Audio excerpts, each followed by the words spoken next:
كمان يا دكتوره غاده مش منطقي ان انا اخد طفل عنده 10 سنين اديله كورسز. لا منطقي جدا، وعن تجارب كتير جدا طب وفي مصر. مع كامل احترامي يعني جيلنا ما خدش كورسز، لكن كانت المدرسه قادره حلو على جدا. انها تعمل ده.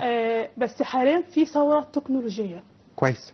فانا لازم اتابع العصر. دلوقتي معلش يعني الحاجه كانت بتحصل زمان ممكن تاخد وقت كبير، لكن دلوقتي احنا تطور سريع، عظيم، بس كمان الظروف فانا لازم اواكب. الاقتصاديه، وبالتالي انا ما اقدرش اعول على اولياء الامور ان هم كمان يتحملوا خلال الصيف فتره مصاريف اضافيه. يعني انا بس المنطقي ان انا هقول اعول على الدوله انها بس هقول لحضرتك على تتسع حاجه. بالمناهج ال- لتشمل الجوانب المستحدثه. اليوتيوب ما خلاش.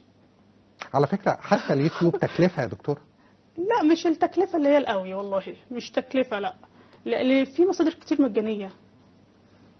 اليوتيوب يعتبر اغلبه كله مجاني. الانترنت النت اللي نفسه. هشغل بيه اليوتيوب، ده ليه تكلفه.